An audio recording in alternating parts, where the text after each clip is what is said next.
Olá pessoal, aqui é o professor Juliano.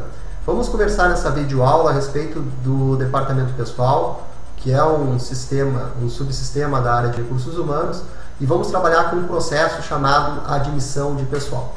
O processo de admissão, como o próprio nome diz, é aquele processo que trata da questão legal da entrada do trabalhador da empresa, no sentido de ser contratado. No caso, esse trabalhador é visto por nós como um colaborador. Uma vez que essa contratação vai ser efetivada, vai ser através dos processos admissionais, processo de admissão. Como é que funciona esse processo? Esse processo funciona com a chegada do colaborador na empresa, normalmente encaminhado para nós através da área de recursos humanos no subsistema chamado recrutamento e seleção. E nós, também da área de RH, dentro do subsistema de departamento pessoal, vamos fazer esse acolhimento deste funcionário, deste empregado, que é um colaborador, e fazer a questão do pedido da documentação dele. Esse pedido da documentação, ele se dá normalmente através de uma lista de documentos, que nós já temos ele pré-pronto no departamento pessoal, e vamos fazer essa entrega dessa lista ao empregado e vamos marcar um dia para que ele retorne à empresa justamente com esses documentos, e também com um exame médico admissional, que nós nesse mesmo ato vamos fazer o encaminhamento dele para fazer a realização. Uma vez que o empregado retorna à empresa, o primeiro passo que a gente faz é olhar se o exame médico está apto. O empregado foi considerado apto pelo médico do trabalho. Uma vez que ele foi considerado apto, nós vamos conferir a documentação através de uma espécie de checklist, que é a própria listagem que foi entregue para ele. Estando tudo ok, nós vamos passar a fazer o registro formal desse empregado. Para esse registro, nós vamos coletar esses documentos que pertencem à lista. E quais são esses documentos que vão estar na lista? Por exemplo, carteira de trabalho de previdência e previdência social, muito importante, porque o registro do empregado é feito nela, no campo do contrato de trabalho, né? Assim como a anotação do contrato de experiência, que nós já vamos fazer e elaborar ele para o empregado, vai ter uma anotação lá no campo de anotações gerais. Cartão do PIS, CPF é importante, né? A questão do imposto de renda, a identificação do contribuinte, a RG, que também é chamada de carteira de identidade, para identificar o empregado, título de eleitor, por causa da situação eleitoral dele, saber se ela está ok, como é que está a função cidadã nesse sentido, comprovante de endereço, porque a empresa precisa ter um contato com o empregado para enviar uma eventual correspondência, saber onde ele reside, e ao mesmo tempo para conferir a questão do vale transporte, interpretar a partir do endereço quantos ônibus realmente o empregado necessita. Certidão de nascimento dos filhos menores de 14 anos, né? Se o empregado tiver filhos dessa idade, para fins de salário e família. E também a carteira de vacinação dos filhos até 6 anos e o comprovante escolar dos filhos de 7 a 14 anos. O comprovante escolar, eu digo, é o comprovante de frequência à escola. Isso para que, caso o empregado tenha direito ao salário e família, ele possa receber com base nesses documentos. Esses documentos são requisitos. Por que caso tenha direito? Porque o salário de família tem uma tabela que tem um limite para que o empregado possa recebê-lo ou não, né?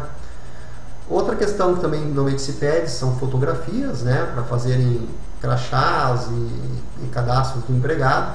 Muitas empresas já nem pedem mais, já fazem a fotografia online, né, automaticamente.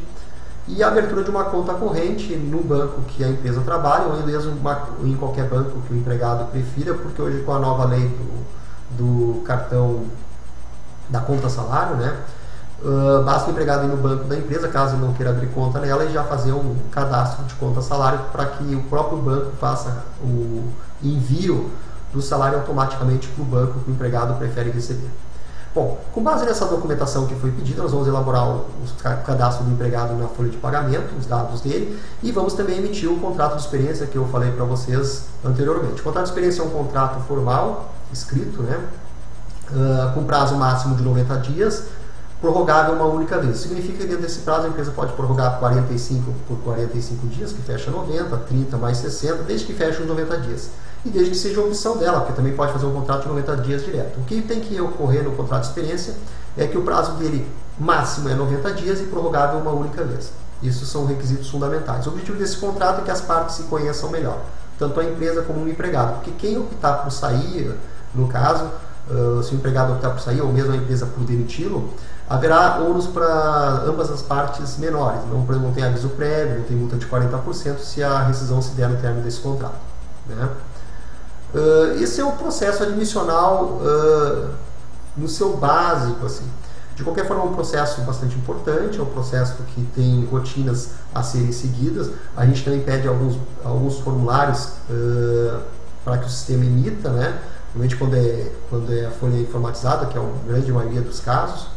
E pode acontecer também de alguns formulários serem manuscritos em empresas menores. Mas quais são os principais formulários que exigem?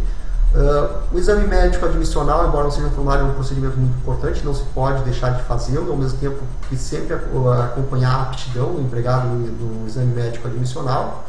Embora não seja comum empregados serem considerados inaptos, há casos sim de pessoas que são consideradas inaptas, principalmente questões de pressão alta e algumas questões do gênero, ou vão trabalhar com áreas mais produtivas, onde os riscos à saúde sejam maiores e hajam exames complementares que podem dar algum problema, né? Então é bastante importante essa questão do acompanhamento desse exame médico.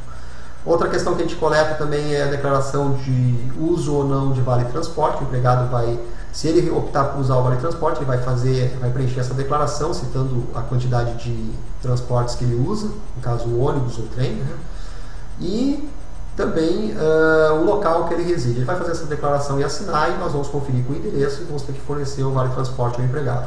Ele também pode optar por não usar, e nesse caso de não usar, ele vai ter que declarar isso nessa declaração também, tá? Até para evitar que posteriormente algum caso à parte possa parecer que a empresa não quis fornecer os vales de transporte. Para efeito de vale de salário família, é importante aquilo que nós conversamos antes. Em termos de preenchimento, se preenche a carteira a ficha de salário e família, né, que é uma fichinha com dados extraídos da certidão de nascimento dos filhos do empregado, e também tem a carteira a ficha de salário e família e o termo de responsabilidade, não é carteira, desculpe, termo de responsabilidade. O termo de responsabilidade é um termo no qual o empregado assina ali, se responsabilizando que em caso o dependente dele, por exemplo, o filho menor de 14 anos ou inválido de qualquer idade, porque em casos de inválidos o direito de salário e família persiste. Se houver um caso que ele deixe de ser dependente do empregado, por exemplo, por morte, o empregado vai avisar a empresa para que o salário e família seja suspenso. Então esse é um procedimento também importante em termos documentais, né? Também a gente pega dos empregados uma autorização de descontos para aqueles casos de plano de saúde, alimentação, outros descontos que a empresa conceda benefícios que haja uma participação do empregado. É importante coletar essa autorização. Então, em poucas palavras, essa é a rotina do processo admissional. Ele tem mais detalhes, é claro que na prática tem assuntos complementares, mas assim, dentro do global, do necessário, do amplo, assim, seria esse o processo de admissão, tá?